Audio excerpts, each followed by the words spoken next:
The title of this topic, Many Hands or Too Many Cooks, comes from two opposite English sayings.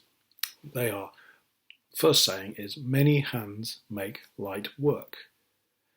And the second saying is, too many cooks spoil the broth. And they're kind of opposite meanings. The first one, many hands make light work, means if you have many people together working together, you can finish the job quickly. So that suggests teamwork is always better than one person doing the job themselves.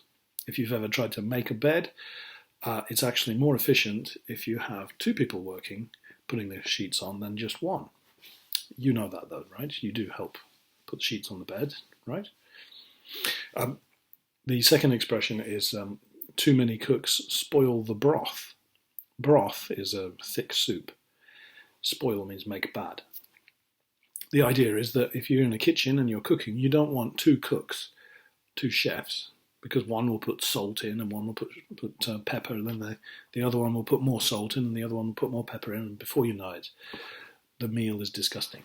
You probably have the same expressions in Japanese, and probably every language has these two ideas. Many hands make light work, or too many cooks spoil the broth. Which is the truth? These are both what we call truisms, things that are so obvious people don't even think about it. But which one is true? They can't both be true, can they? If you take, see where I'm sitting here. I'm surrounded by all these books. But every single one, I think they are all novels. And every single one is written by one author. So that would suggest that too many cooks spoil the broth is true of artistic work like that. So all of this is surely evidence that it's better to do something yourself, certainly creatively, than as part of a team. You don't get a team writing great novels. At least I don't know of any. Maybe you know of one, if I'm wrong. Another example where it's better to be one person, painting a picture. I know this. I like to paint. And painting a house, yes, is maybe good as a team. But if you want to paint a beautiful picture, you've got to do it yourself. You can't do it yourself and get somebody else to come and paint a bit, and then you paint a bit and somebody else paints a bit. It would be a mess. Too many cooks spoil the broth. Well, how about the opposite being true then? Many hands make light work. Well, okay, examples of that being true. Building a house. Many hands make light work. It takes a very long time for one person to build a house. I'm not even sure they could. Maybe with modern technology, with computers and 3D printers, maybe. But basically, you need more than one person to build a house. If you go to any house being built, in Japan, they can be built very quickly, within a month or two. But there's teams of people working on it at any one time. So it seems obvious. In fact, in any company, almost any company, you've got large numbers of people working together. So many hands make light work seems to be more true, right? So which is the right one? Well, I'm not sure. And actually, maybe the truth is somewhere between the two. For example, I was just talking about building a house. But even in building a house, you have some masters. You have the carpenter. Carpenter makes the wood. You have the electrician who does the electricity.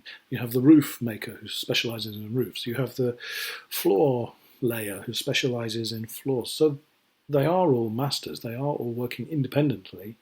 So maybe it's a mixture of working together and working independently. Another example, I'm just looking at my notes. I made a few notes before. Also working in a company. The idea that working in a company is always better than working independently. Well, even some of the best companies in the world, for example, Apple, was set up by one person. Steve Jobs, famously, he was famously terrible at working together with other people. He was always working, a workaholic, and an unpleasant person to work for, I think. He expected the best from everybody, and really unpleasant. So he was like a tyrant boss. But his company was super successful, so it's a bit of both. Okay, so maybe we should think that too many cooks spoils the broth is the truth. But then again, looking at these books, all these books here, yes, they were written by one person, but they were edited almost certainly by somebody else. Maybe a team of editors did it. The cover design, if I just grab a grab a book, well, I don't think the author painted this. So somebody else painted it. Somebody did the typography, the writing. Somebody checked. The editor checked the writing. There's probably teams of people working out where to sell the books. Booksellers, they have to sell them somewhere. So you can't do everything yourself, right? It's still a team. And I talked about painting a picture. That's an individual, one person doing the painting the picture. Yes, but even there, even when I paint a picture, I've been researching. Or I've looked at other pictures. I've looked at other artists, and I've copied some bits that they've done and tried to do my own bits. And I've read about how to do things. If it wasn't for Leonardo da Vinci, none of us would be doing this, because he showed how to do the human body accurately. And certain styles, we build on previous styles. So even when you do something yourself, you're building on a team of knowledge, a team of people's knowledge. So I don't know. What is the truth? Well, I guess the truth is somewhere between the two, or it's in different situations. Okay, time for some questions. Question 1. Can you think of examples where too many cooks spoil the broth? Where it's bad, teamwork is bad. Number 2, can you think of examples where many hands make light work, where teamwork is better than one person? So that's the 2 questions. The 3rd question, which do you think is best? Many hands make light work, or I keep forgetting what it is. Many hands make light work, or too many cooks spoil the broth. Which is best? Which is most true? And why? Good luck.